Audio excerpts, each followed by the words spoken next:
This is the Benchwarmers Trivia Podcast.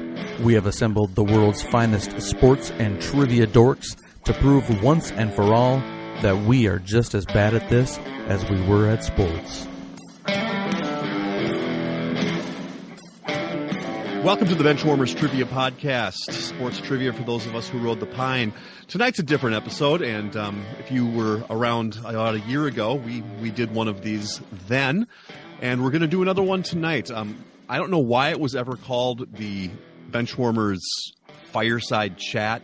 I don't know why it was called that. I don't think we called it that last time, but we're doing it again this time. And those of you who remember, I've got just some friends of mine here that are just going to ask each other questions. No scoring or anything. We're just going to ask questions.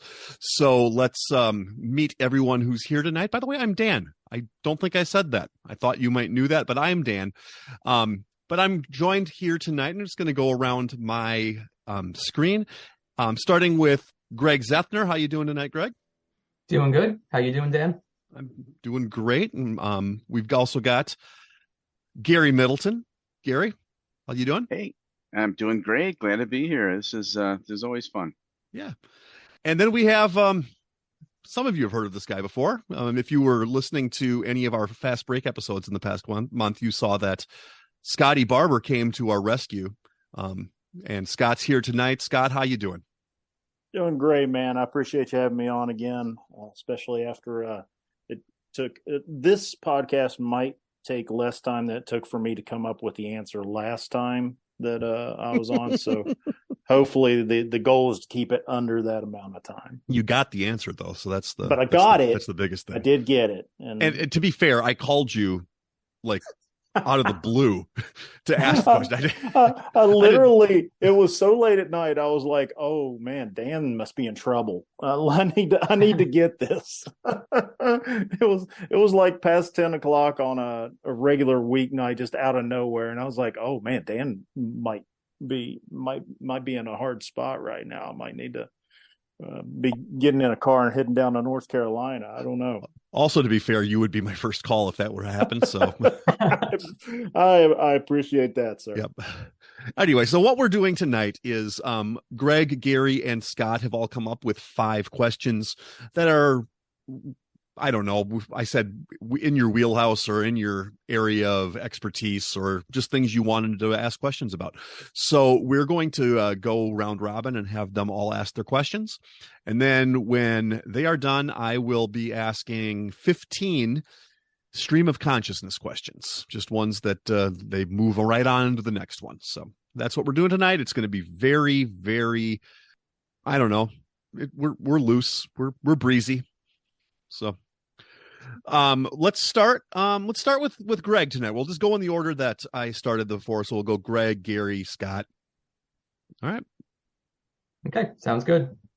So last year when I was on, I did all my questions on the same topic. The New York Mets, my favorite team. This year I'm going to try to change it up so the questions are a little different, but there's all one theme. They're all kind of about me. Like questions about towns I've lived in, schools I've gone to, things like that. So started off from originally East Meadow, New York, little town about half hour outside Midtown Manhattan. We have a few famous sports legends from the town, Dr. J, former UFC champion Matt Serra, and the guy that I'm going to ask this question about. So when I was a kid, I lived right next to the high school, and anytime I walked by and the doors to the gym were open, I thought it was so cool. They had this jersey hanging up in the gym of a Major League Cy Young winner who had gone to the school. So now basically the question is, who is this person? His number 16 jersey was hanging up in the school. He graduated from East Meadow High School in 1979 and was drafted by the Royals, but he didn't sign. He pitched 11 shutout innings in what's considered the greatest college baseball game in history. And then he was drafted in 1981 in the second round by the team for which he would win the Cy Young. So who was that? I'm just going to stop and let you guys talk this one out because I'm pretty sure I have the answer already. I'm glad you have the answer. I had a feeling. So 81 Cy Young Award winner. He was drafted, right? Drafted in 81? Yeah, he was drafted in 81 by the team that he would win the Cy Young. But he would win. Number okay, 16. Number 16. So he wore 16 in the pros too. Yes. Okay. Yeah, that's what I was wondering. And he pitched 11 shutout innings in the greatest college baseball game in history. if I So a pro pitcher that played college, that wore 16 and played primarily in the 80s, at least early on. Talk it out, and then when you get to the point where you don't think you have it, just tell me, and I'll tell you what outside it is. of watching Arkansas baseball for our good friend Wesley Wells, I don't watch a lot of college baseball. So I definitely wasn't watching when I was like 6 when this happened. I learned recently that USC had a very dominant college baseball program before recent years. They've won like 12 college World Series, which is the most. So maybe somebody from USC that went. I don't know though. Yeah, that's interesting. You had a Frank Viola pitching that was pretty good back then, but Frank I don't Viola, know. and that would be right in Greg's wheelhouse, and he's the one asking the question. Mm-hmm. I don't know his number. I don't know his number either. Much else about him. I keep trying to think of prolific 80s pitchers, and there's a major Philly that why can't I think of his name? Tug McGraw? No, but I like him. Steve Carlton. Yeah, Carlton. Lefty. Yeah. I don't know his number either. But I thought he was earlier than 80. I always picture most pitchers as being higher numbered than 16, so that throws me off right there. But, just so that we don't, go forever on this. Dan, put us out of our misery. Well, no, you've already got it. It's Frank Viola. No kidding. It's Frank Viola. Good job, Gary. Yeah, wow. that game that Greg is referencing was St. John's Yale, and he faced off against Ron Darling. Oh wow, that would be a good pitching matchup. My goodness, Darling threw I think 12 or 11 no-hit innings and lost it in the 12th. Oh man. Brutal. And he left him. Yeah, they talk about that almost every year at the anniversary of that game. They talk about that during Mets games, and Viola spent a long time with the Mets organization as well. Wow. Good question. 1987 World Series hero. Oh, yeah. Sweet music. Yep. All right. Moving on to Gary. All right. I'm basically like the city of Springfield is in the United States. I'm all over the map. I've got a variety of different things, but I'm going to ask something first about a new sport I picked up since last time we did this, and that's curling. So I'm calling the category Stop Hammer Time. This is about the special terminology used in curling.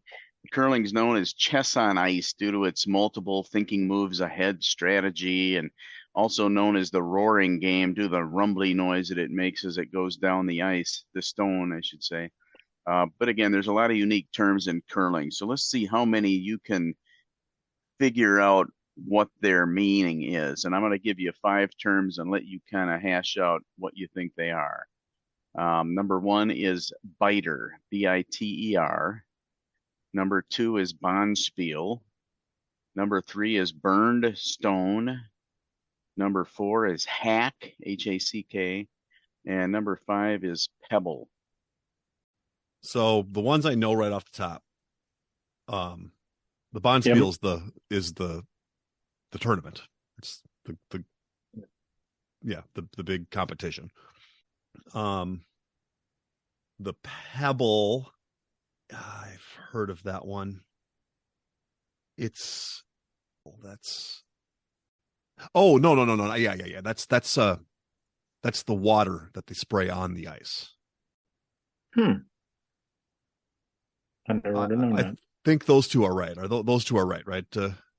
Those two are correct. Yeah, bonspiel's a tournament or a competition, and pebble or pebbling, they sprinkle water with like a portable sprinkle head as they go up and down the ice to create a stipple effect, or whatever you want to call it, little raised bumps that are frozen, which reduces the friction, helps the stones move better and curl better. It's like a Zamboni, but not in reverse. Yeah, they do a scraping process also occasionally, but the pebbling is between every match to refresh the surface. It's like oiling the lane in bowling. All right, so what else do we have? We have the biter. a biter, a burned stone, and a hack. Would a burnstone be Burnstone, I one? feel like I remember hearing during the Olympics. Isn't that one that you just throw out there and just to specifically to knock another one out? Or Well, I was wondering, is it that, or is it one you just use as a blocker? You don't try to score with it. I think but you that's a try to blocker block. though. That's the reason I thought about that. But The other one's the hammer that you're knocking it out with. That's the one that and, you're okay. Yeah. So that's the hammer. Okay. Could that be one that doesn't count? Like it was something's wrong with it. Something. Or it's an extra one that you didn't need. So you just threw it away because you'd already won that set of throws. Like they'd already went through all of theirs. So yours essentially like the whole doesn't team matter. not batting in the ninth. That wasn't where I was going, but I like that.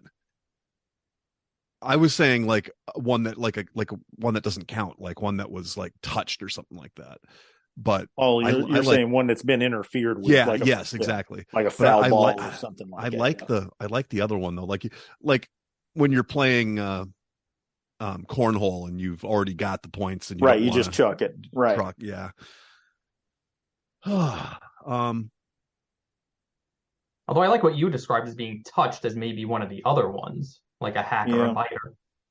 I don't know anything about the hack. Yeah, hack. I've got nothing for. Is that maybe one of the brooms? Is that maybe what they call the brooms that the sweepers use? I think those are just called brooms, but they're just called brooms. Okay. Yeah. And is there any different name for the positions? The person who throws the stone and the sweepers. Is it a skip that throws the stone? I think skip throws. Well, yeah. The skip is That sounds right. Okay, we're gonna have to let's see what we got here. I have no idea what a biter is unless you. I don't know. That's a zombie. We'll call it a zombie. Okay. Well, a zombie thrower. Yeah, that's a biter. All right, and then what are we saying on the burnstone? That it's the one that you throw just to get it out of the way because you don't need it. Yeah, sure. Yeah. I don't know if does that happen in curling though. I don't know. If we want to go with your answer of it's one that's been interfered with and needs to be, done away with. I don't think you would throw stone away because you're still trying to score points for future rounds. I guess it's not round like throwing away. It's not like lawn darts or things. Well, but it'd be unless it's at the end, like if you've got the lead at the end. Right, but are you hitting a certain target that you drop down to if you miss? I don't think that happens in curling. I mean, that happens in lawn darts. It happens in cornhole and stuff, but yeah, I don't know. All right, let's go with your answer then. All right, so we're gonna go with the biter is a zombie. Yes. The burnstone is one that was interfered with, and the hack. It's hardcore hurling or curling. Hardcore curling is the hack. That's right. All right. Well, here we go. You were kind of on track with some of these and kind of not with others. But first of all, the zombies not on track? Oh, sure. No, hammer is actually the final shot. The team with the hammer is the team that has the last shot, which obviously is the one that has the opportunity to knock things out, put it in the house or knock something out, but nobody else can do anything to that because it's the last one thrown. And they will throw that away at the very end. You're correct, because that happened to us last week where the other team had the lead. They didn't want to risk ruining anything, so they just threw it short and ended it. But to get to these answers, a burned stone is a stone that was in motion that's touched by a player while a stone's in motion, touched by a player or other equipment, and it gets taken from play. Good job. The biter is the goal is to get your stones to land within the scoring rings. And a biter is one that just barely catches the edge. It's biting the edge of the scoring surface. Okay, that makes sense. And so you're sweeping like crazy trying to get that thing in if it's going to be short to make it become a biter, basically. And the hack is the equipment similar to a starting block in track and field. It's a foothold device that's planted on the ice that you push off from. for delivery. Okay. Yeah, I've seen them do makes that. sense. Okay. Yep. That makes sense. Perfect sense. Yeah. And the All right. shoes have a Teflon surface on the bottom that's extremely slippery when it hits ice, as my concussion from 2 weeks ago can tell you. When I got a little overconfident getting up and turning all at the same time and went down like Charlie Brown. So Wow. yeah, it was rough. so there you go. Brutal, man. All Good right, questions, though. Scott, it's up to you. All right. So last time I was on, it was dealing with WVU football. So let's go ahead and start with WVU football. So my questions are all going to be things that, like Dan said, I really know and enjoy. But I think for most part, my questions are mostly gettable, especially to people who know sports. So pretty middle of the road, even light for some. But without further ado, my first question is in the category of West Virginia football. What West Virginia native and former WVU Mountaineer is to date the only player to win Super Bowl MVP while on a losing team and was also the first defensive player to win the award? There's two of them that jump out at me, and I got to remember which one's which. This is the one for the Cowboys. Do you guys have this? Yeah, that's you would think that would scream being a losing team defensive player winning the MVP.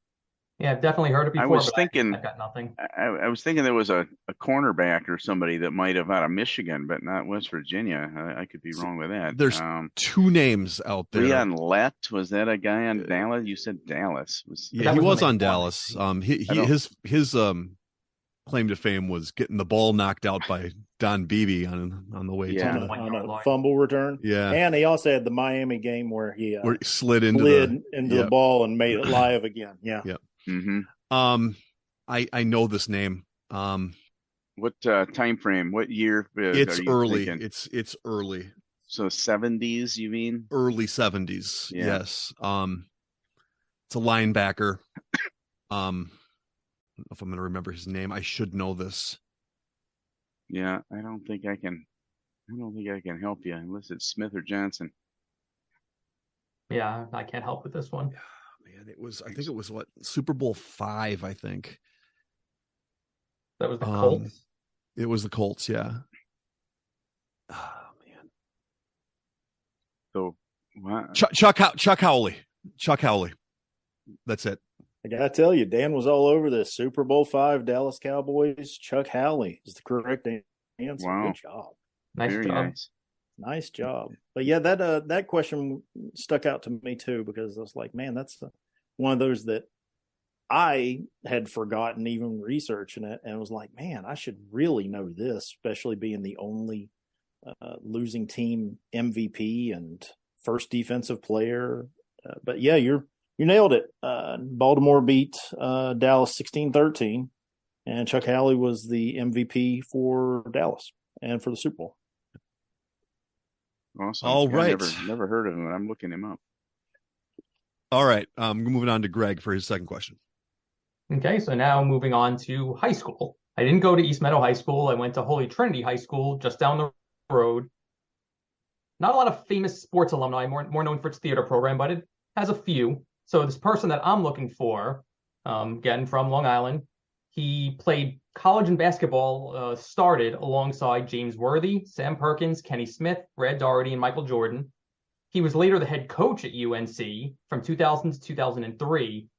And he also spent time as the head coach of Notre Dame, Florida Atlantic, and Southern Methodist. So who is that? Oh, shoot. I have this. I should know it from the UNC reference. Yeah, that's... Who took over after Dean Smith stepped down is basically. That's it. Yep. I can't think of it either. Did take over. Now that I should know that cold. Who took over for? Wait a minute. What was the years on that? 2000, 2003. That wasn't. Okay, stupid. Okay, never mind. That wasn't the one that took over for Dean Smith. It's not. Not No. if he played with Worthy and Jordan and stuff, right? Now I'm feeling stupid. I always feel stupid, so If you- enlighten me. His name is on our screen right now. Oh, If you Gary? Kevin? if you look Kevin? at Yeah. the empty Oh, Brad the Doherty. empty room. Oh, Brad. No. It's Matt. It's Matt. Is it Matt Doherty? Yes. Really? Yes. Really? It is Matt Not Doherty. spelled that way, but yes, that's it. Yeah. And I did not do that on purpose and didn't even realize it until you just said That's very funny. Yeah. I was going, I can see this. Yeah. I still can't remember who took over for Dean Well, Smith. then when did Dean Smith retire? Then it had to have been around then. It was mid to late 90s. I think I when I was looked it thinking- up, someone else had coached for 3 years before Doherty. Wow. Okay. Nice. Yeah. Fascinating. David Lux is yelling at us right now, but sorry, David, I can't remember who that was. Yeah, it went Matt Doherty, then Roy Williams, then Hubert Davis. But yeah, I can't. Fascinating. All right, let's move on over to Gary again. All right. Well, I've got a few choices here. I've got one theme game, and I don't know how much time we're going to have. So I kind of wanted to do my theme that there's 6 questions, 6 different answers, and they all fit a common bond theme that you can try to see if you can figure out. All right, well, let's do this. Let's there- do that, and then if we have to cut anything out, then we'll cut some stuff out. But let's do this. I want to. But if Gary does a theme game, I want to do it. It's going to be good. Yeah. I don't know that the individual questions are going to be horribly difficult, which is good. That'll That's fine. keep things moving, and I can stop and continue to give further clues on some of them also. So I might hold back a little information early and see if I need to give you more.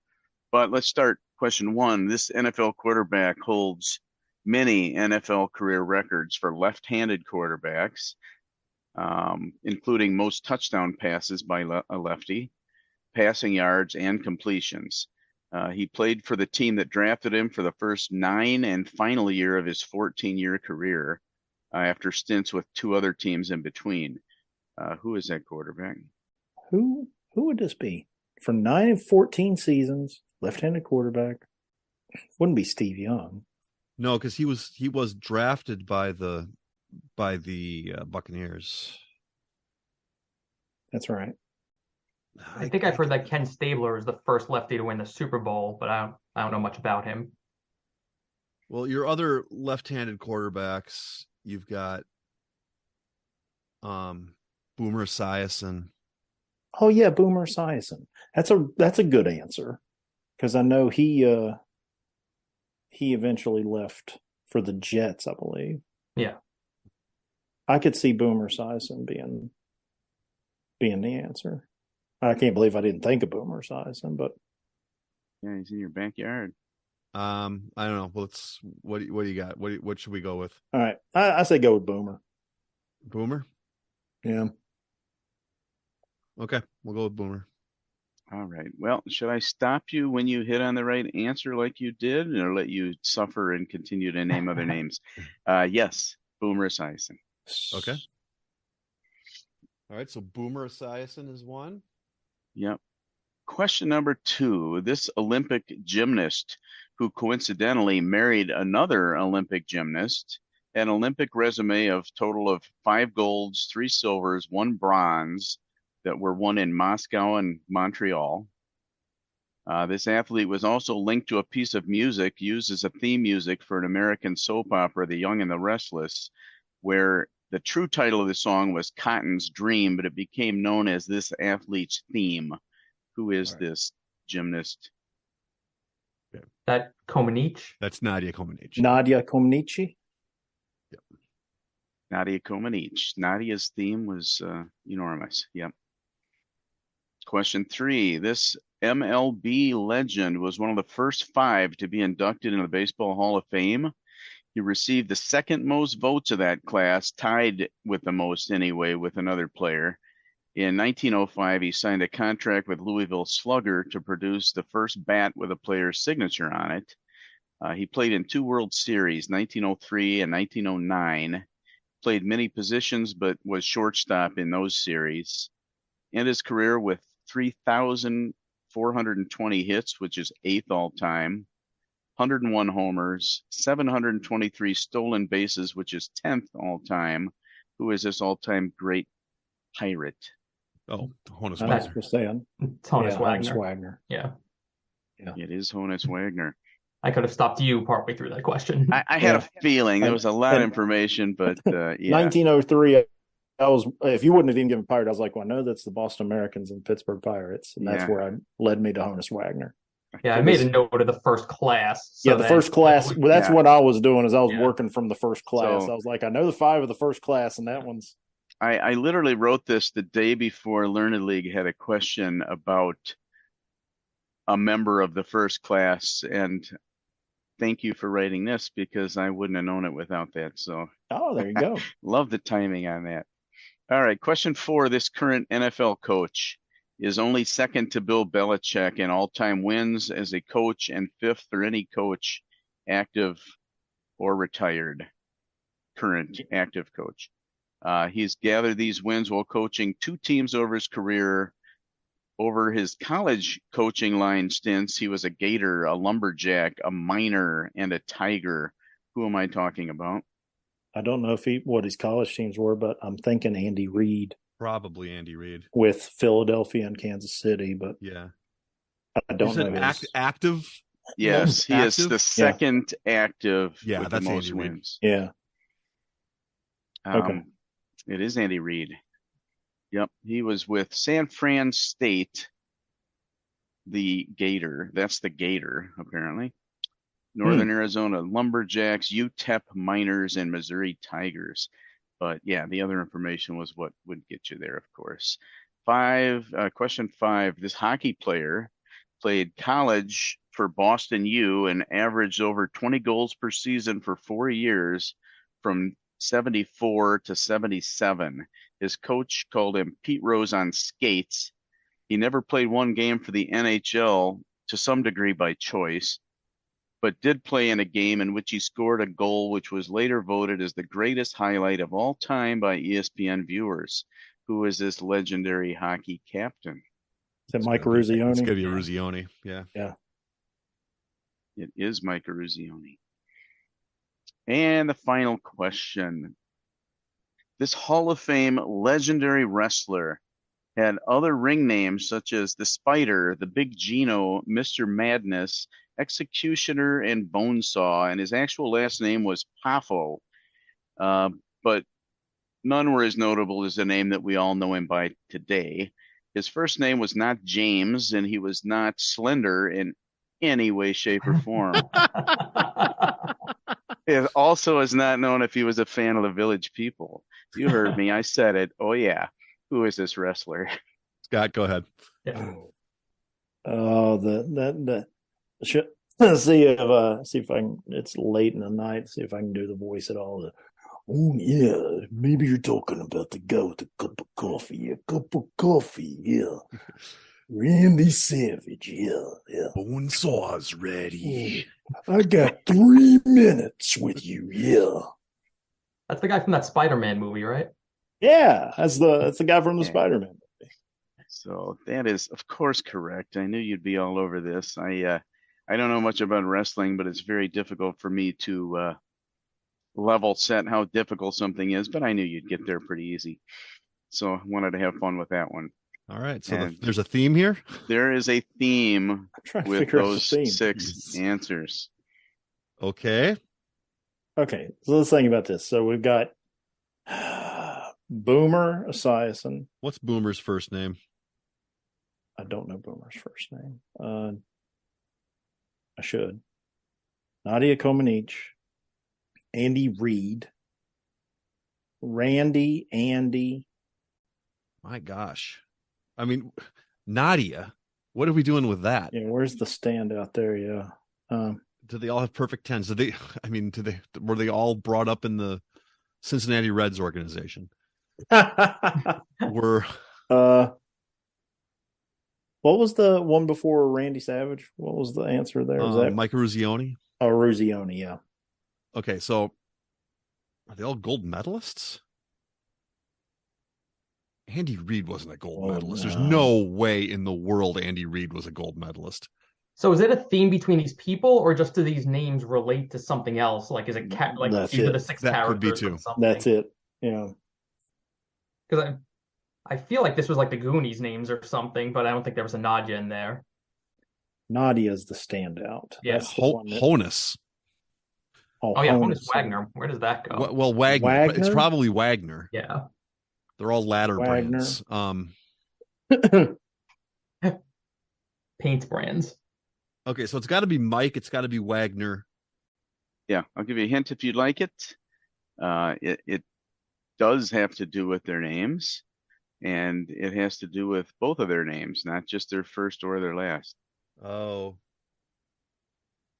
Is it initials? Me. HW. Okay, it's gonna be HW is it's bench warmers. Dang it! Yes. There it is. Absolutely. If you spell them out in order, you get bench warmers. Oh, that's really smart. Yes, that's really smart. Again, this is what Gary does. Yep, he puts these brilliant puzzles together, and right. Then you see it. You're just like, oh, why didn't I catch it? All right, let's go Graig Scott, and then we'll figure out where we're going from there. All right, so Graig, go ahead. Okay, so now we're moving on to college. I toured a lot of schools before I picked one, and the one that I ended up going to, there's two specific things I remember from touring it. One, it was where then Mayor Giuliani had gone to college, got his bachelor's degree, and the other is it's where the seventh inning stretch was invented. So I'm going to ask you to name the school, but I'll tell you a little bit more about the seventh inning stretch. As the story goes, Brother Jasper was tasked with supervising students on a game day. And there was this one really hot day in the middle of June. He saw the students getting restless late in the game, and he just told them to stand up and stretch in the seventh inning. It worked well, so they did it in future games. They played an exhibition game versus the Giants. They liked it. They carried it over to the major leagues. So what was this college that I attended? What were the first couple of clues you threw in at us again? Rudy Giuliani went there. Yeah, it's where Giuliani got his bachelor's. It's where the seventh inning stretch was invented by Brother Jasper. Let's see. But it feels like Giuliani would be out east, and I would think Greg was likely out east as well. Is there any weird? I've never known why Manhattan was called the Jaspers, but is there any that's weird, it. That's got to be it. Is there a weird tie there? Yeah. That's got to be it. If he gave us Jasper, that has to be it. Yeah. I didn't think there was anything else in there. I didn't think you'd know where Giuliani went to school, but yeah, it's the Manhattan Jaspers. That's where I started college. It was originally in Manhattan, and it moved up to the Bronx 100 years before I went there. Wow. Nice clue in there. A nice pickup of that, Gary. Shoot. Oh, Gary knows his oh yeah, I know he knows nicknames. college. Yeah. College nicknames. Yeah, a lot of nicknames. All right, Scott. All right. So moving on from WVU football, let's go to Marshall football. Marshall University, another school I went to. What former Marshall University running back, not that one, Dan, went on to play in the NFL for the New York Giants, winning 2 Super Bowls.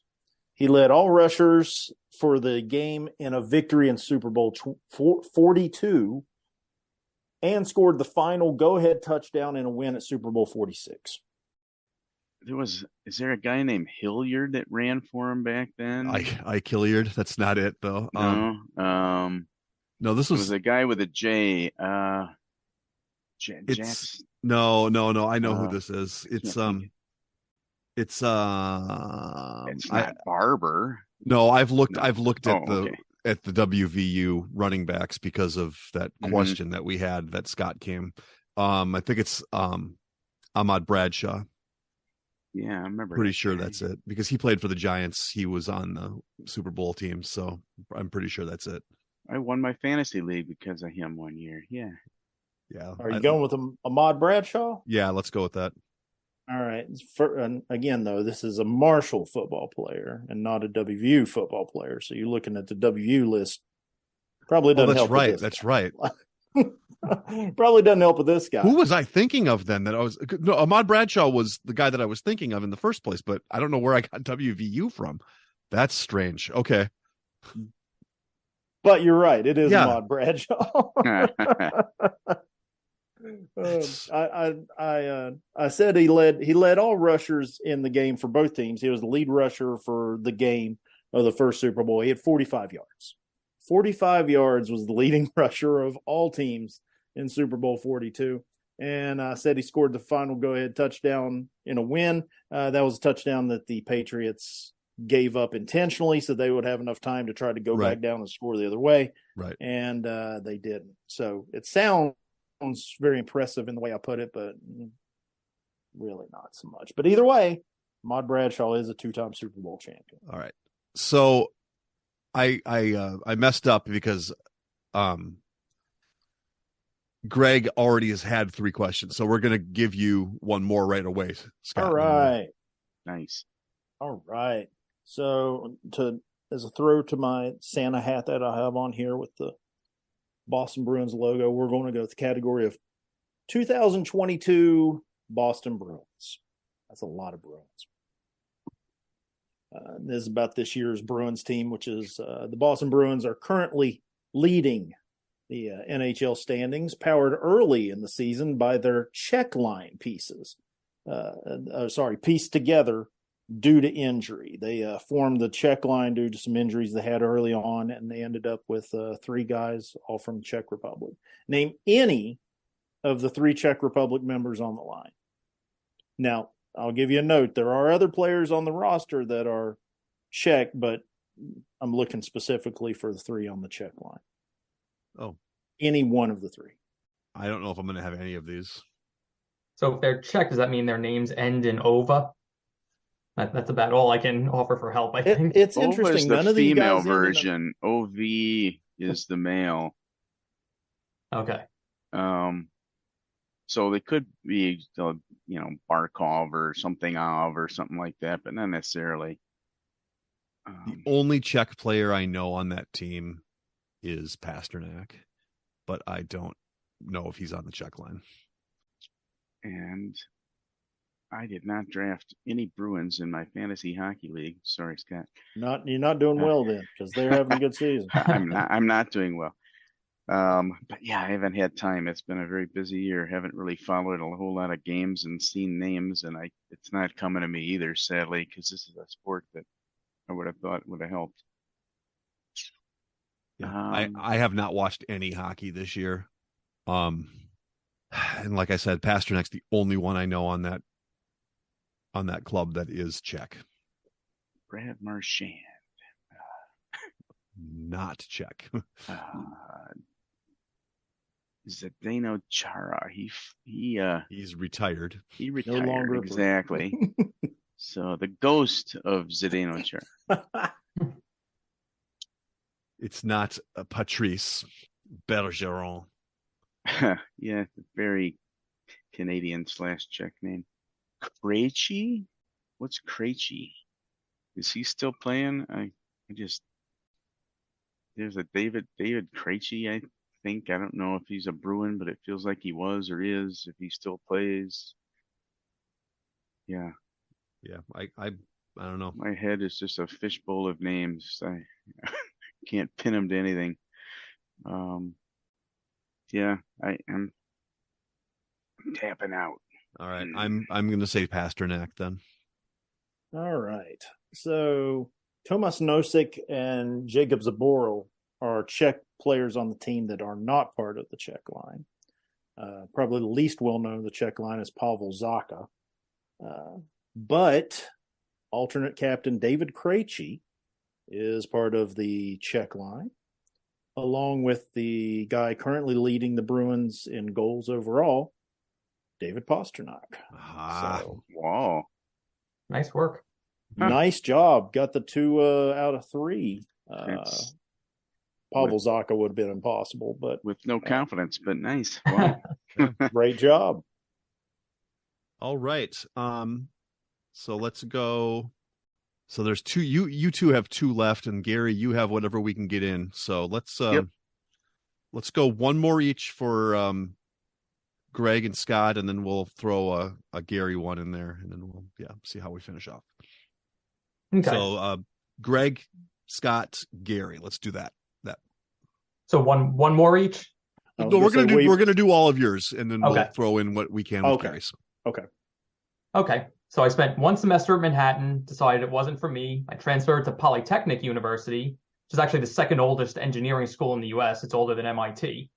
No sports alumni from there. Nobel Prize winners, but nothing sports related. But it was purchased by NYU and is now their engineering school. Also, not really known for sports, although it is where a few commissioners got their law degrees.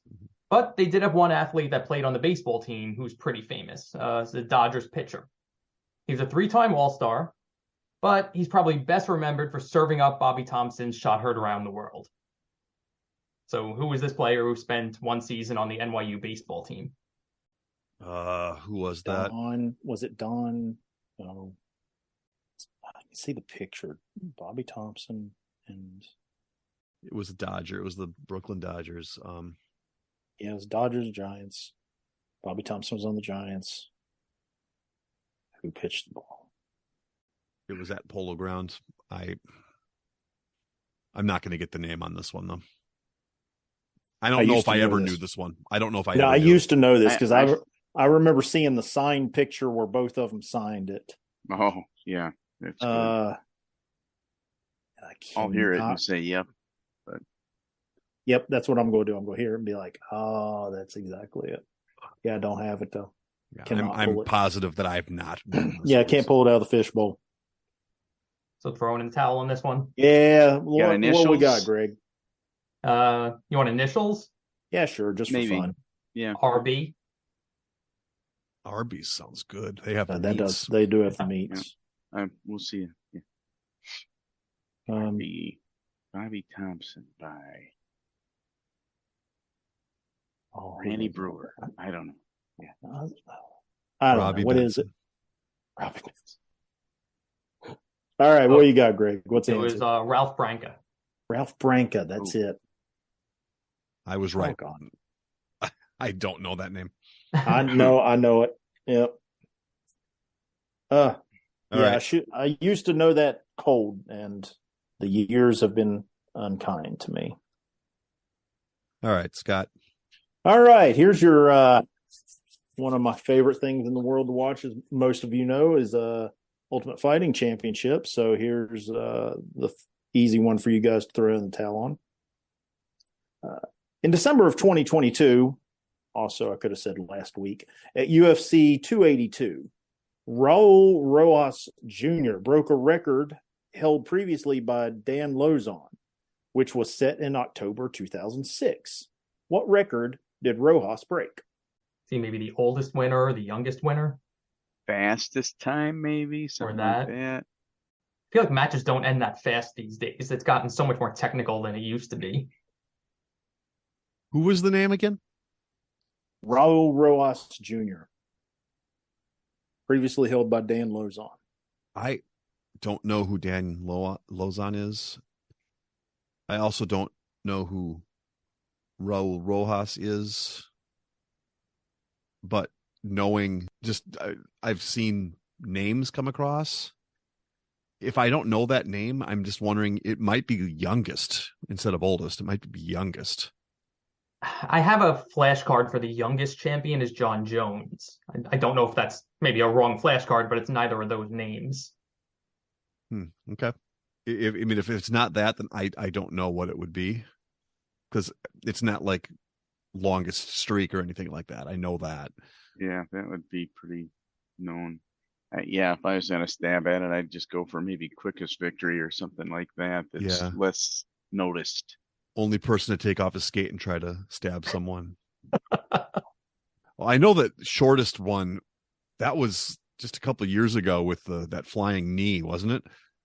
It was over within like 5 seconds. It was just, was, and that's not the guy who did that. I don't know. So then an age thing, I don't know. What do you guys got? I can't come up with anything else other than what we've discussed. I'm the youngest, the oldest, the fastest. something like that, or we could be way off. Biggest purse? No, probably not. Shortest, tallest. That seems like that's a not a weird bad stat. guess. Feels like an odd That would be a stat, weird though. stat. Yeah. Yeah. You want to go fastest? I don't know. I don't think that's it, but Sure. all right. Yeah. Put us out of our misery, Scott. What was it? What's your answer now? We're going to say fastest. I don't think it's right, but Like fastest fastest knockout. stoppage win. Yeah. No, you were all over it, but you didn't quite get it. Raul Rojas Jr. last week became the youngest fighter in UFC history. Not John Jones, the youngest champion. Just youngest fighter. Oh. Okay. Oh. But this is the youngest fighter in UFC history. He's 18 years old, 63 days. Wow. Dan Lozon was 18 years old and 198 days. And Rojas also became the youngest fighter to ever win in the octagon. Wow. The knockout is you were thinking of Jorge Masvidal and Ben Askren. Yes, it was Masvidal. Yeah. That's right. Yeah, he came out with a flying knee and never looked back. And It didn't even have a chance to look back. It was over. No, Askren went straight to the land of wind and souls instantly. Just gone. Is there an age limit minimum in UFC of 18? Yeah, 18 years old. Yeah. It is 18. Okay. I'm pretty sure you got to be 18 to get your license is how it's. I don't think it's a UFC rule as much as it is a athletic commission rule. You've got to be 18 to, I think. I'm not even sure about that, but Unless they go out international waters.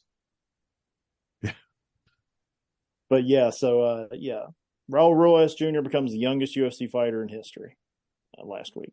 All right, Gary, what do you have? You got one for us? Yeah, I another of my favorite things is teams, but geography and cities. Love geography.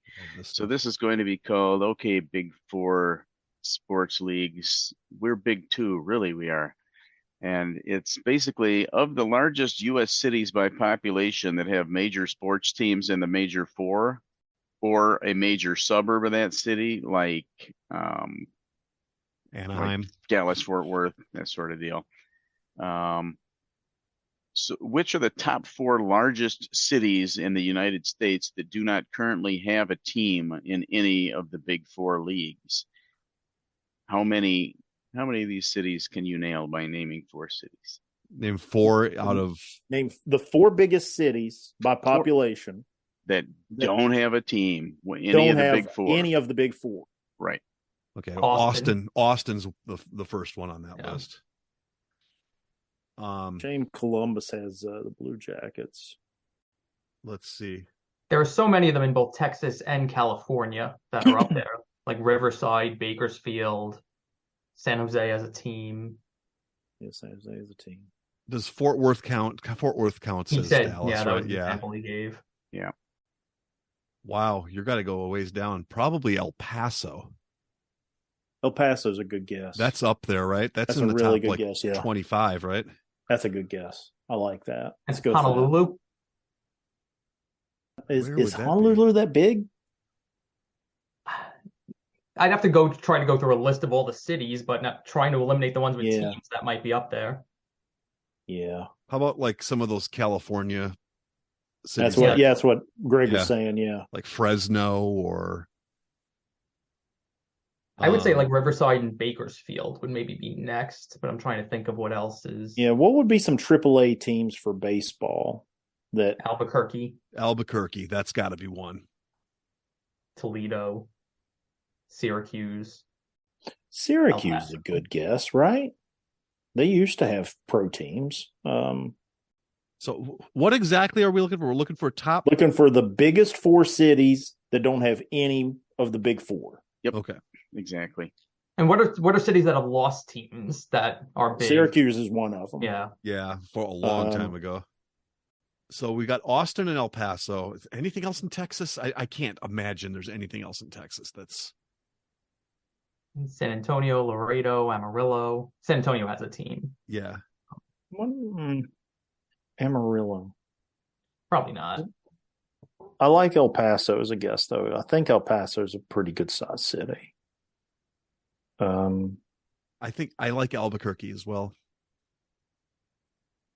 I like Albuquerque a lot. Anything in Kentucky? Oh, Louisville. Yeah, Louisville. There Yeah, you it's the most go. populous. Good call. Yeah. Lexington's up there, but Louisville, I think, is the way to go. Louisville's top 50. I know like Albuquerque, like city wise, is bigger than like Kansas City. So Okay, let's go. I definitely like Al. You don't have to talk me into that at all. I and like Al. I think Louisville's bigger than that. Well, let's go.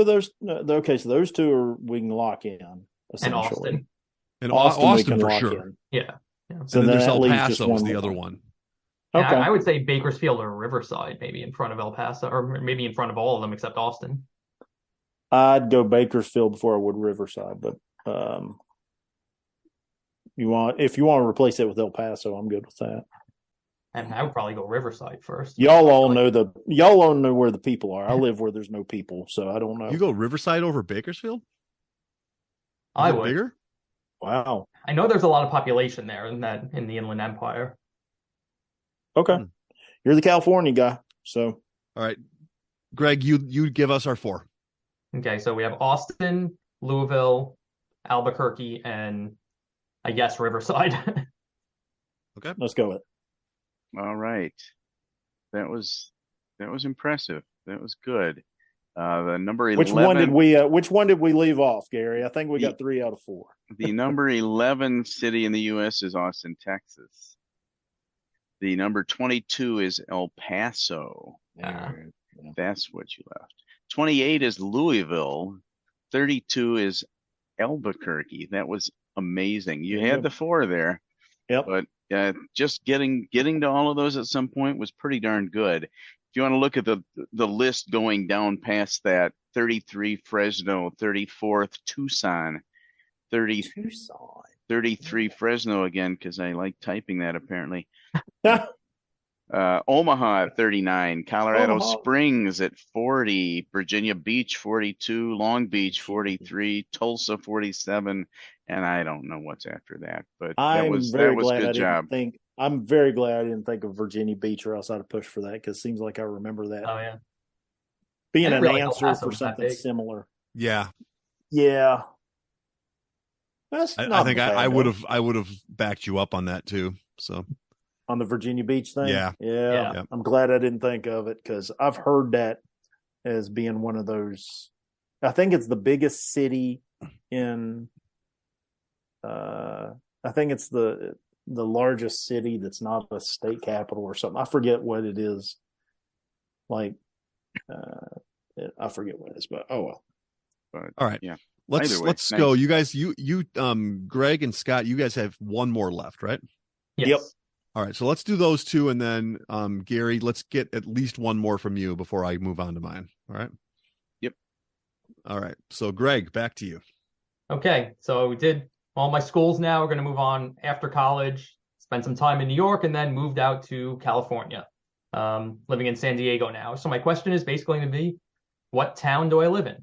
So some information about this town. It's has a famous surf break, as mentioned in Surfing USA by the Beach Boys. Some of current former residents include Drew Brees, Tony Hawk, and Willie Shoemaker. And Willie Shoemaker is an interesting one because he also worked in the town. He got a famous racetrack in this town that was opened by Bing Crosby in 1936 and was the site of a famous match race between Seabiscuit and one of Crosby's horses in 38. So what town is this? So I know you live in San Diego, but I'm thinking it's going to be something outside of not San Diego. San Diego isn't the answer. You know what I mean? Mm-hmm. Who opened the racetrack?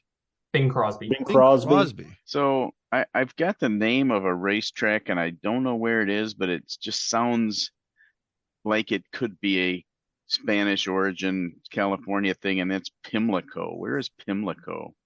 I don't think. No? I don't think that's it. I think that's northeast, isn't it? Okay. Yeah, that's what I was thinking. I think that's Florida. Yes, it is. Yes, it is. Well, Spanish could work with that then for Florida. Yeah. You've got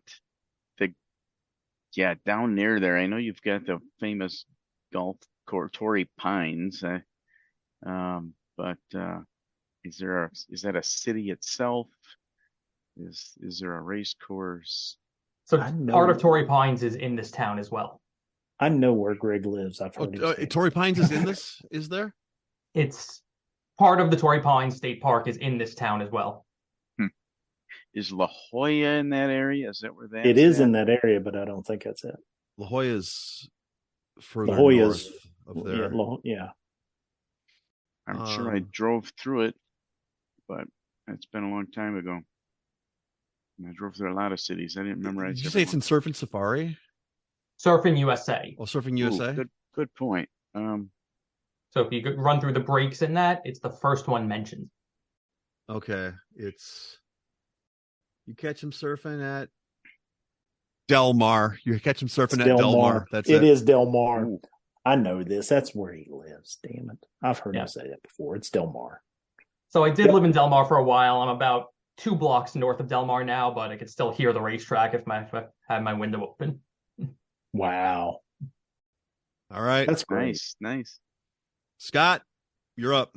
All right. Another thing I, for whatever reason, know an awful lot about is it's probably because I was obsessed with them when I was in my younger years. The 1992 Dream Team. I believe I asked a Dream Team question last time, but this one is in the gold medal game between the USA and Croatia. What former Portland Trailblazer and New Jersey Net led Croatia in both minutes and scoring? His number 3 was retired by the Nets in November of 1993, 5 months after his untimely death. Is that Petrovic? Drazen. Yeah, this is like one of those ones that I know I've heard a lot. That's the first name to come to mind, but I'm just not 100% sure if that's correct. Yeah, same way. I mean, I knew this one dead back.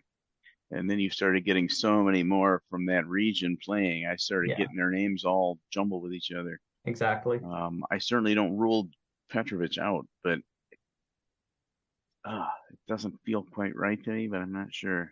Yeah. There are any other names to throw out there? Because if it's someone else, it would ring a bell. Yeah. There's okay. I'm starting to think it is Petrovic, but who else would have been on? Tony Kukoc, but I don't think it's him. He didn't have an untimely death, and he didn't play for those teams. And except when I saw him bowling one day, he wasn't good. Maybe his bowling game died. Yeah, it's got to be Drazen Petrovic, right? Yeah, I can't come up with anybody else. Certainly a name I'm familiar with, so it's definitely got a good chance. Yeah, let's go with that. Well, Tony Kukoc did play on that team, but of course played for the Bulls and is still alive. The Croatian we're looking for is Drazen Petrovic. Nice. Good job. All right, Gary, let's go one more on yours, and then we'll go to my stream of consciousness. Okay, well, I can rule out which one it is because one of them I didn't finish writing the question. I don't know. It must have gotten deleted. I had it. But table tennis by the numbers. I am going to give you some things in table tennis and want you to rank them from the lowest number to the highest number. And the first stat is the minimum number of inches that the ball must be thrown from a flat hand in order to serve. You can't just hit it right out of your hand. The second is the number of points that a player needs to win a standard game currently, assuming their opponent is not within 1 point of them and they go to overtime. Yeah. The third is the number of feet in width that an official table tennis table is.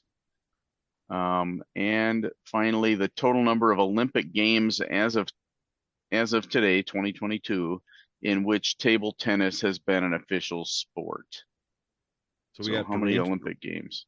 So I think the flat hand is the lowest one, right? Oh, the one that throws the ball. That's not. Yeah, it's in inches. It can't be more than like 2 or 3 for that at the very most. So Really? remember, it's the numbers that we're putting in order, not the unit. So Yeah, because I feel like when you watch the Olympics, they actually throw it pretty high and then come back and hit it. And I wouldn't think they would throw that high unless they had to. I would say the width of the table in feet would be the smallest. Okay. And then maybe the number of Olympics that it's been in. It's probably only like 7 or 8 of them at this point. I think they played at 21, right? At least when I've played, it's played at 21. I was going to say, Yeah. I've always played to 21. Although didn't they just changed it? They made some rule changes recently. Like they made the ball bigger and they changed the weight of it. I don't know if they changed the scoring as well. I wouldn't have the first clue. Yeah. But either way, I feel like when you watch the Olympics, they toss the ball pretty high unless they also NBC doesn't show it much, so it's tough. But that's how I picture it. So I'm thinking that might be the biggest. More than 21 inches? That's 2 feet. 21 would probably be the biggest, yeah.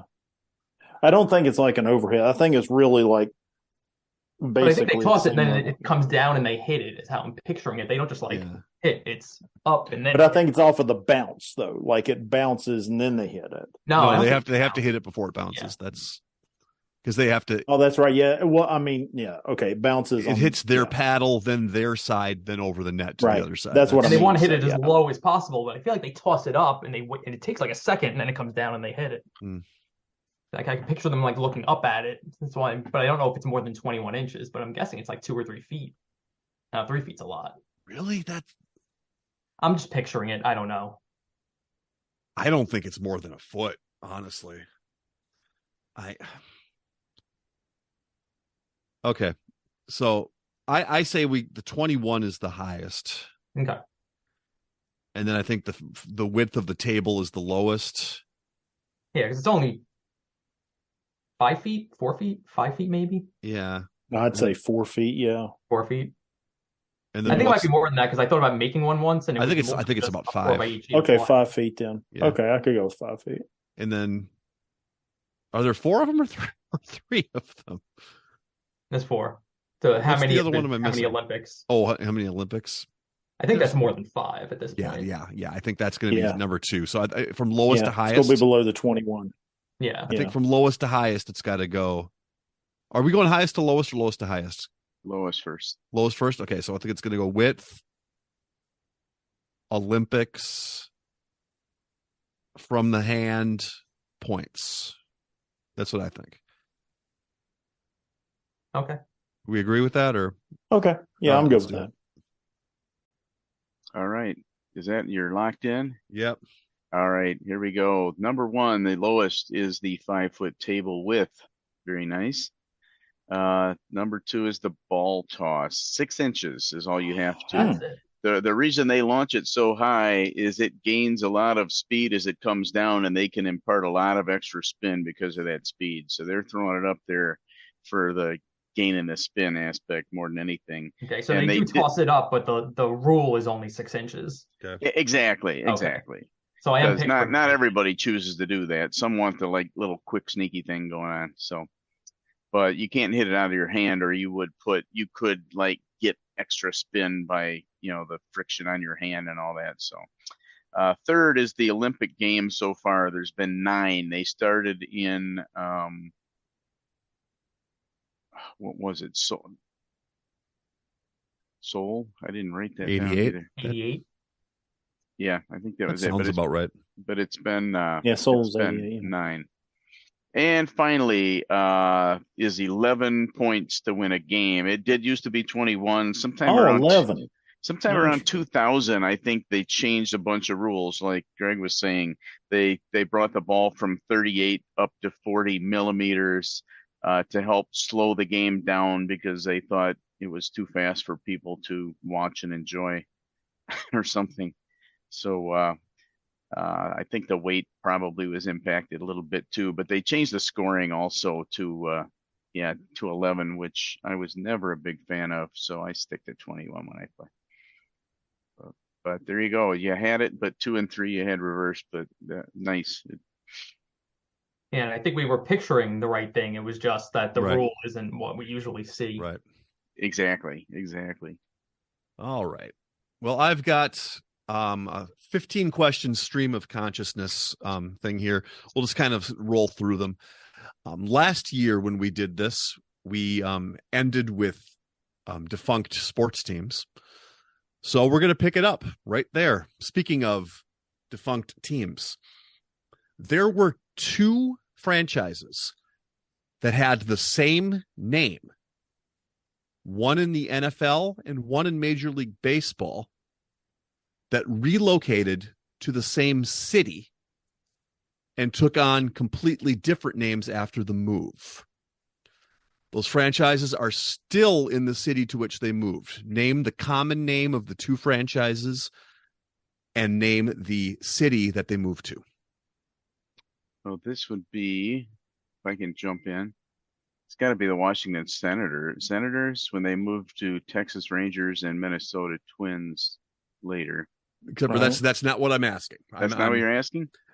I asked for 2 franchises that had the same name, one in the NFL and one in Major League Baseball. Oh, and they moved to the same city. Yeah, listening is important. Okay. Yeah. So would that maybe be the Cardinals? Or did the Cardinals start in St. Louis? 2 teams, same name. Well, yeah, you had the St. Cardinals Louis. started in St. Louis. I'm just trying to think of teams that moved around. You've got The St. Louis Cardinals didn't move anywhere, so the baseball. Was there a St. Louis team in football? Because the St. Louis Browns became the Orioles. St. Louis Rams from LA. I also need to tell you I didn't say that they were from the same city. Right. They just moved to the same place and they had the same name. But when they moved to their new location, they changed their nickname. Right. Oh, so in their old city, they came from different cities but had the same nickname. Yes. Okay, so it's going to be a team that moved and probably changed its name. Like we said, the Senators became the Rangers and the Twins. Mm. The Pilots became the Brewers. The 45 became the Royals. Well, you had the original Winnipeg Jets moved down to Atlanta. Arizona. Or Arizona, sorry, yeah. But we said football and baseball? Yeah, it's football and baseball. Okay. Baseball. I'm just trying to think of baseball teams that moved and changed names. The Orioles became Yankees. They're still in that same city that they moved to. All right, so that you've got the Braves. Oh no, they kept the Braves name though. They've been the Braves going back to like the 80 years. Exactly. Yeah, I keep getting hung up on the wrong thing here. Giants, Dodgers, all the same. Angels. I'm going to help you out and say you've named one of the teams already. What? The Royals? Isn't there Royals in another sport? No, there's not. It's got to be the Senators thing. It's got to be. Oh wait, there's only 6 sports teams that have the same nicknames. The Giants, the Jets, the Rangers, the Panthers, the Kings. But the ones that you're looking for are the ones that moved and changed their names. So not currently. Oh, they used to have the same name. Yeah. Okay. Yeah. It keeps getting screwed up on the parameters of the question. Yeah. It shouldn't be that hard. And you've named one of them already. You've named the baseball team. So the Pilots, the 45. It's Browns. Okay. So we didn't name those. Okay, so the Washington Senators moved to Minnesota. Minnesota become the Twins. So is there somebody else that moved to Minnesota? Is that what we're looking for? It's got to be the Vikings. It would have if that worked. It would have had to have been another team that moved and called themselves the Vikings, essentially. Yeah. And then they also it would have had to have been the a Senators that did it. But the Rangers. So a different Senators. The other Senators, the Washington Senators moved to Texas and became the Rangers. I'm about to tell you what the team that you had right. Tell me the team we had. All right. The team that you had right was the St. Louis Browns because they moved to Baltimore. Okay, so they Oh, moved. well, Okay, so then we the all Cleveland know. Browns moved to Baltimore, of course. Yep. Oh my gosh, Cleveland Browns moved to Baltimore and became the Ravens. Yeah. Yep. So Goodness two gracious. teams named Browns in different sports both moved to Baltimore and changed their name. And neither are called the Browns now. Yeah. Yeah. Interesting. I like it. All right. Speaking of brown, there are 7 colors of scoring balls in snooker. The red ball's worth 1 point. The black ball is worth 7. The brown ball sits smack dab between the yellow and the green ball. And it's worth how many points if you pot it? Not a clue. Split the difference and go 4. 4 to 5, whatever you want to go. 4 or 5. And Gary I'm looks good like with he's 4. thinking. I'm good with 5. I'm just thinking if your low is 1, your yellow and green could be 2 and 4, leaving you with 3 in the middle. I don't think is there a lot of real high scores, or do they tend to be lower? Would it be better just to go 3 on that? Okay. I'm good with 3. Because I have no clue on this one. Yeah, I'm clueless on I've this one. looked at This this is in the literally past, just a and shot in the just dark. I didn't realize Yeah. there was more than 2 colors in snooker. I feel like I only see like That's white, me. I red knew on the red table. ball and the black ball. I didn't Okay, know there so was other color There's balls. just like a few. It's not like there's one of each other color, I think, and then a whole fleet of red ones, right? All right. So Well, we go to when you get a pool. chance, Yeah. when you get a chance, watch a game of snooker. It actually is. It's a brilliant game. It's a really good game. I cannot wait not to do that. Wait, it is really good. There's a lot of strategy involved in it, but the answer is 4. It is between the 2 and the 3. And then the pink and the blue are the 5 and the 6. Black is the 7. So You said All right. it's 4. It's between the 2 and the 3. What? I'm sorry. It's 4. It's 4 points. Between the 3 and the 5. The 3 and the 5. No. It sits between the 2 and the 3. Oh, But it's worth 4. Oh, The yellow That's and the not green confusing at all. Oh wow. You're really Yeah. selling me on its this. physical location is between Yes. the point values. Okay. Yeah. I'm telling you, just selling me. Why don't you sell me on cricket while you're at it? Something else I don't understand at all. All right. Well, speaking of balls, Bullshit. of these officially weighed balls, which is the heaviest? The American football, the Australian rules football, or the everywhere else football, soccer? Why do I think it's the Australian rules football? Yeah, I just I picture know it's a Australian rules being sturdier- like rugby and having a It's, heavy It's like rugby. very That's rugby-like. So it's beefy. a heavier. It's it's a sturdier ball. yeah. It almost has to be with as much as it gets squashed. You know. Yeah, that to me, I think that's it because I think a soccer ball is. I think would be the American comparatively- football is the lightest of the 3. Soccer's the That's middle. where I'm at with it. Yeah, That's where I'm at with it. Yeah. Okay, so you want to go to the rugby ball? absolutely. All right, the Australian rules football ball. Okay, not the rugby ball because that's a different ball. I know it's Yeah. It's- But you are correct, and Gary had it exactly right. It's Australian, and then soccer, and then football. Good job. Speaking of Australia, yes, Australia. I would have counted on it. I just want you to name any 5 teams that are in the Australian Rules Football League. Any 5. Oh. There's 18 of them. Name any Kangaroos, 5 of them. koalas, wallabies, poisonous snakes. Yeah. Tasmanian Devils. Yeah. I'll tell you not off the top of my head, but there are 1, 2, 3, 4 of them that have NFL equivalents. But Hmm. So you need the nicknames. We can't just name. I cities, need like- 5 nicknames. Or if you I suppose if you want to give me the city, the geographical name.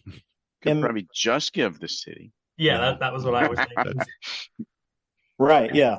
I can name Give me 5 the Sydney Australian team, cities. please. Oh, let's see. There's probably like generic names like Giants. The first that was exactly what I was thinking. So I think I'd put that on our list. There was an old Tasmanian tiger. I don't know if that could be on there. Oh, there's no tiger in the NFL though, right? There's a Bengal in the NFL. Yeah. So kind of a tiger. Yeah, I'm thinking that cats, the It could have a jaguars, lion. the panthers, do Could they have have a stuff like lion. that? Yeah. They don't have Yes. those things in Australia Right. though. No. Right. So maybe it's So I'm trying to think of like Titans or generic something. team names. Cowboys, maybe. I don't know if they have Cowboys there. Probably not the Texans. Definitely not the 49ers. Yeah. Titans. Titans. Is it seems like definitely a not good- the 49ers? Is there any weird chance they had a Yeah. They had something weird that happening. has a maybe I'm thinking of UTEP, back to El Paso. It's always open. University of Charlotte is also the 49ers. They're green. Oh, that's right. Yeah. And they conveniently sit on Highway 49. I don't think that's I think that's a coincidence, though. Could have a Jets thing. You could have Chiefs. a Chiefs thing. Commanders. For the sake of time, Patriots. I'm gonna have- Okay. come Yeah, up we're with- just throwing names out. Yeah, just name something. Anything. Gary, you throw something out. I like maybe Titans even, Let's go Titans then. and we said You Giants. said Giants. And do we just want to throw out some generic names after that, like Tigers or Devils? The I'm all right with that. Devils. I like. Yeah. And maybe Rangers, because like Bush Ranger is a thing in Australia. Ooh, I like that a lot. Yeah. I All like that. Let's go with that. All right. You didn't get it, but I'll just tell you what we have here. All right. We've got there's the Carlton Blues, the Essendon Bombers, the Western Bulldogs, Geelong Cats, Adelaide Crows. Here's one that you almost had, the Melbourne Demons. This is my team, by the way. You should have known Oh, that I think one. that's what I was thinking of when I said Devils. Demons, Devils, yeah. There's the Fremantle Dockers, the West Coast Eagles, Eagles. Oh, Great we should have Western- thought Eagles. Great Western Sydney Giants. Giants. There's Giants. There's the Hawthorn Hawks, North Melbourne Kangaroos. You should have gone with that Oh, one. yeah. Oh, Yeah, that's a good, it good felt call. too. Yeah. The Brisbane Lions, Collingwood Magpies. There's the I've heard of Port them. Adelaide Power, the St Kilda Saints, the Gold Coast Suns, the Sydney Swans, and the Tigers. Who is that? Why can't I think of their name? Why can't I think of where Melbourne? they're from? Canberra. Hobart. No, it's Adelaide, Brisbane. Richmond Tigers. So, yeah. Does Anyway. Perth have a team? They do. They have two Western, West Coast Eagles and the Fremantle Dockers. So we got Giants, Tigers, and there You was got one Giants, Titans. Tigers, and you almost had Demons. You had Demons. Devils. There was another one we had in there. Thought there was another one. I jokingly said Kangaroos immediately, but Should have went with it. Yeah. Speaking of Australia, who was the first Australian to be chosen in the NBA draft? He was selected number 7 in 1991 to the Minnesota Timberwolves. any chance that was Luke Longley? Luke Longley may have bounced around to them. He was a Bull, of course. But that was my first guess was Luke Longley. Yeah. Luke Longley is correct. All right. Very good. Speaking of 1991, in 1991, Duke was crowned the NCAA basketball champions.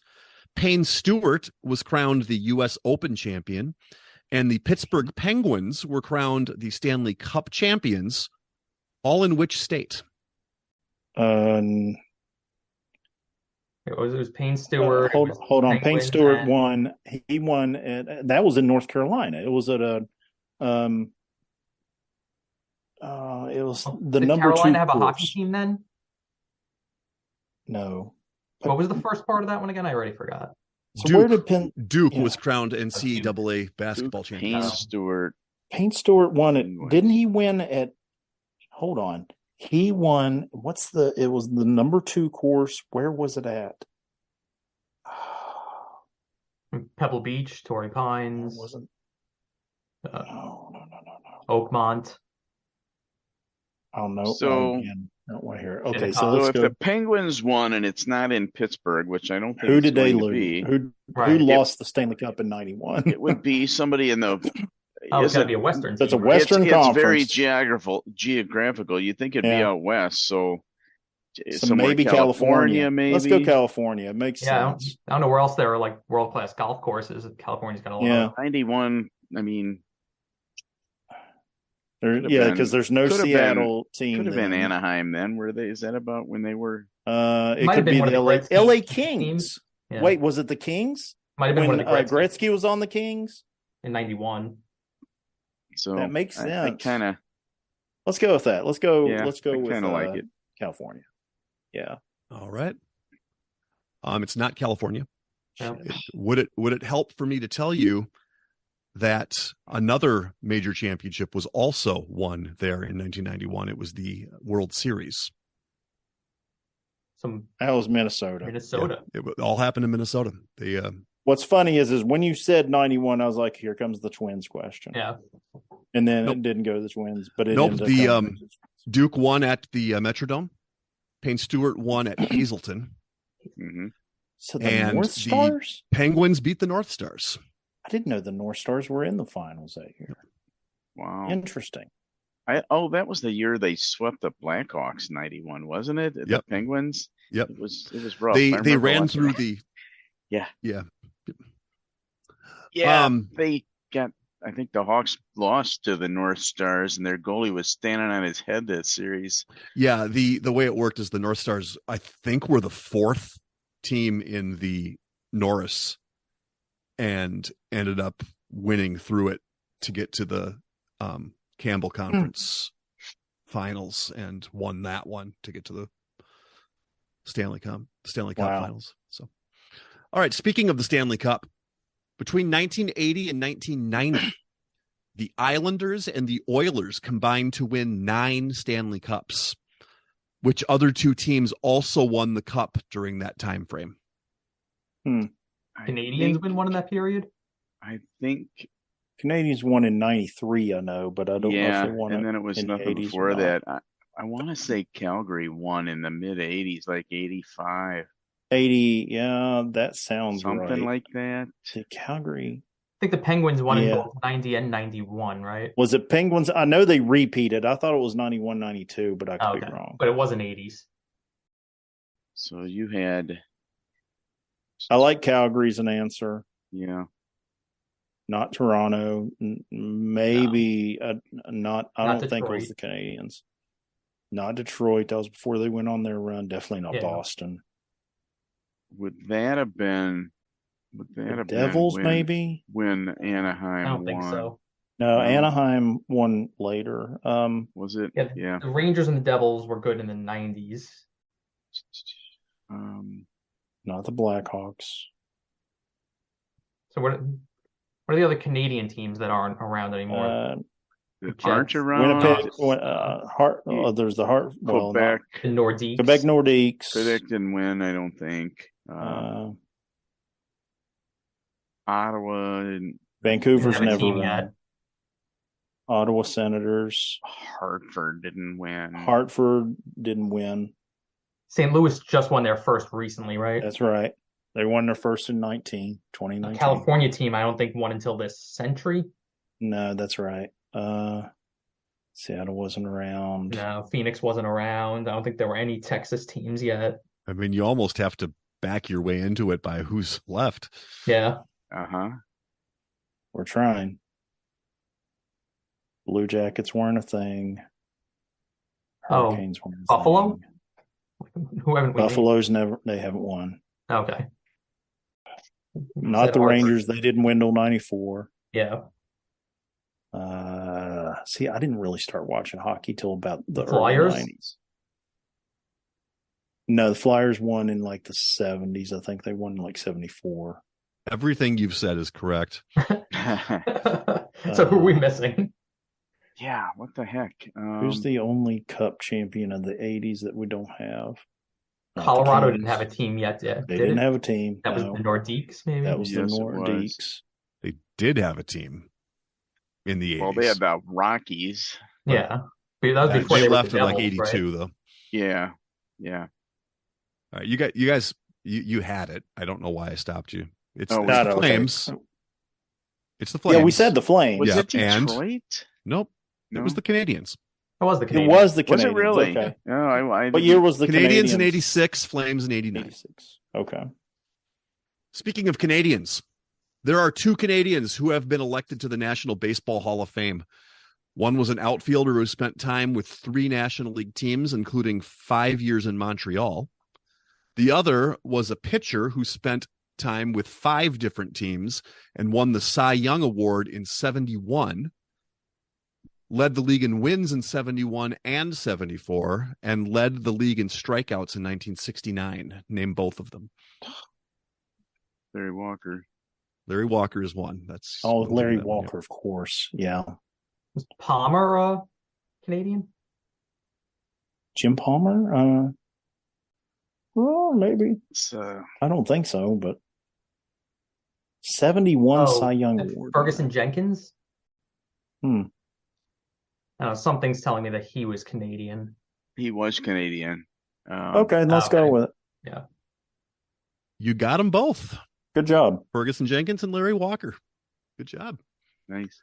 Speaking of Halls of Fame, the NASCAR Hall of Fame opened its doors in 2010 and inducted 5 people into its inaugural class, 3 drivers and 2 non-drivers. I'd like you to name any 3 of them. So Richard Petty's going to be Petty, a lock. Earnhardt, France. Earnhardt should be a lock. France seems like a good answer. Hendrick seems like a good answer. The other one I was going to say. How many did you say were? He needs 3. We need 3 out of 5. 3 were drivers, somewhere. 2 were non-drivers. 2 were not Or drivers. we name. Yeah. Was there The non-drivers are going to be the owners. Yeah, it's going to be No, it's not like NASCAR. probably Rick Hendrick and Joe Gibbs. maybe Joe Gibbs, but I don't know about it. But it wouldn't be France, like be the other one. Maybe France, yeah. Since the France family, they got to be because they're NASCAR. So yeah, it's got to be the France family. Okay. And then I wonder who the third driver would be. Richard Petty's a lock. Maybe Lee Petty. He's up there and wins. Could be Dale Jeff Gordon. Earnhardt. No, it wouldn't be by then? Gordon. I don't think he was retired by then. Okay. But Earnhardt's got to be the second one. Right? Earnhardt, Petty, and maybe even Mhm. Lee Petty, because Lee Petty was up there and wins too. So you need 3. What do you got? I think Earnhardt, Petty, and then do you want to go Hendricks or France for the third? Let's go France. Yeah. Okay. Dale Earnhardt, Richard Petty, Junior Johnson was your other driver. Junior Johnson was the name I was trying to pull. Good. Yeah. And then the other 2 were actually father and son, Bill France Jr. and Bill France Sr. Yeah, I knew it had to be the Francis because they were NASCAR. Yeah. Speaking of drivers, in which sport would you most likely come across such terms as hyzer, anhyzer, S-curve, and tomahawk? What's the phrases again? Hyzer, anhyzer, S-curve, and tomahawk. For some reason, I'm picturing those being like highlight terms, like the way you throw the ball. So what sport? Spell hyzer and anhyzer. Hyzer Ooh. and anhyzer. Tomahawk and S-curve. How about lacrosse? S-curve. Is this some sort of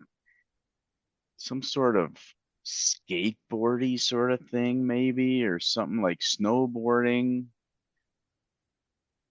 I like snowboarding. Yeah. Yeah. I'm going to give you the category again. It's speaking of drivers. All drivers.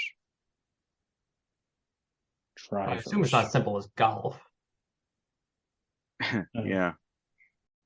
Tomahawk. Yeah, the tomahawk made me think lacrosse because it's like in Native American sport. Yeah, but what would driver have to do with? Yeah. Oh, driver of a bobsled? Oh, Sure. Yeah, let's go with that. yeah, I like that. I like let's go that with too. That's Yeah. not it, but Nice. I like that. Oh, Oh, Actually, you were really close. It's disc golf. oh, okay. oh yeah. I should have known that with Dan asking the question. Shoot. Speaking of getting high, in 1974, while hopped up on greenies, which infamous pitcher hit the first 3 Cincinnati Red batters that he faced on purpose? He had another famous drug-fueled game 4 years earlier. Ellis. Yeah. Is that Doc Ellis? It is Doc Ellis. Yeah. He said he didn't like the Reds. He didn't like their moxie, so he just decided to hit them. Well, that's fair. It's good. It's good enough reason, I guess. He would have hit 5 in a row, except that he missed the 4th one. Yeah, what kind of an ump leaves a guy in after hitting like 4 guys in a row? It's like, nothing to see here. Just move along. Speaking of Pirates, if you were to launch a towering shot over the right field wall at PNC Park in Pittsburgh, which river would you land that ball in? Was it the Allegheny or the Monongahela? It's Allegheny River. It's the Allegheny River. Okay. All the points. Yep, it is the Allegheny. Yeah. Although it's not very far from where they all come together. But no, that's the 3 rivers: Allegheny, Monongahela, the Ohio. That's your 3 rivers. All right. So speaking of rivers, can you name the 4 NBA franchises for which Doc Rivers has been the head coach? Celtics won a championship. Clippers, long time. I know he played for the Knicks. I don't know if he coached there. Played for the Hawks. Don't know if he coached there. Was he the guy, if I'm not losing my mind, that went to Marquette, or did he coach for the Bucks? I feel like he had a Milwaukee tie. I think he went to Marquette, right? Yeah, I think he that did sounds too. right. But I don't know if he coached then for him too. But I know he coached Celtics and the Clippers. Was he one of the coaches in that game where Ron Artest went into the crowd? I feel like I remember him holding. That would have been Detroit and Indianapolis. Yeah. Was he in Indianapolis? I don't think he was coach. Doc Rivers. Phoenix? I don't think so. Phoenix? I'm not going to know this for sure. I can just... Well, we're getting down to time. Yeah, I don't know it. Yeah. Okay. What's the other 2 teams? Started with the Magic. Oh. Okay. Then the Celtics, the Clippers, and he is now with the 76ers. Oh, that's right. He is now with 76ers. Speaking of head coaches, which head coach had the most professional wins for any Big 4 league? Connie Mack. Well, Connie Mack, they don't play as many football games as they do basketball games, most right? wins. They're not talking about titles, just win. Yeah. Win games. Oh, man. Mack, right? I don't know, man, because I'm torn between either Phil Jackson or I mean, if it's any sport other than baseball, they'd have to play twice as many seasons. And Connie Mack was like 40 or 50 years as the manager. Yeah, it feels pretty good. I don't know whoever coached the Canadians during their whole long title run. See, I was going to say Scotty Bowman because he bounced around so many times. And he always landed on winning teams. But, we'd go Connie Mack. Connie Mack sounds like. And Popovich now is number 1 in basketball. You're right. It is Popovich. Yeah, you're right. Okay. Yep. Connie Mack. Yeah, it's Connie Mack, and it's not close. Yeah. La Russa second, I think. I'm sorry? I think Tony La Russa's second now. I think so too. And then you get down and Bauman is the NHL one, and Popovich is NBA. All right, we're gonna finish with speaking of Return of the Mac. Oh. In Mike Tyson's Punch-Out for the NES, who was Little Mac's final opponent before he gets a shot at Tyson himself? It's Super Macho Man? No, I think it's Mr. Perfect, isn't it? Was he in the Mike Tyson one? I don't remember Mr. Perfect. No, you're right. It is Super Macho Man. You didn't let me finish the question, but I'm going to let you keep going with what you got. I thought you were done. No, I mean, the rest of the question was going to say his name may evoke another great in-ring performer. Yeah, you're right. Well, which could also be Mr. Perfect or Super Macho Man. Because in that third round, you go through some of the other guys again. Yeah, I think you're right. I think it is Super Macho Man because it's right after Bald Bull. Like again. The second Bald Bull, maybe even? Yeah, the second Bald Bull. And then is there a second Don Super Flamenco Macho also? Man? Yeah, Don Flamenco is the first one in that major league series. And the Japanese guy you face again, too, I think, who you ran the first Piston Honda. series with. Piston Honda's in there, too, but he's early. It's either Super Macho Man or Mr. Perfect. Yeah. There was also, wasn't there a Sandman? There is a Mr. Sandman, yeah. Which also... there's also a pro wrestling ties there. Now I want to say Sandman is the last guy. No, I don't think it's... No? I like the Super Macho Man. I really do. The last part of the question, which I didn't add, is a great ring performer who may have been placed into an unjust position. Yep, it's Super Macho Man. Yeah, 100%. With that clue, it's 100%. He's unjustifiably in a position he'd rather not be in. That's a Macho Man quote. That's a Macho Man Randy Savage quote. I always had trouble getting past Bald Bull the first time, so I didn't spend a lot of time in that second set or third. So yes, it is Super Macho Man. So nice. We're running against the clock here, but I just want to say thank you guys for coming on and playing this. We'll see you back next year around this time, and we'll do our fireside game again. So for Greg, for Scott, for Gary, I'm Dan, and we'll see you next year for our fireside game, and we'll keep the bench warm and silver. That ball hit high and deep. Stretch! Get on back there. They look up. You can put it on the board. Yes! Into deep left center for Mitchell. And we'll see you tomorrow night. That great music you're listening to is by Justin Nozick. Thanks to him for producing that music for us. You've been listening to the Benchwarmers Trivia Podcast. Make sure to check us out on all of our social media. We are at BenchwarmersTP.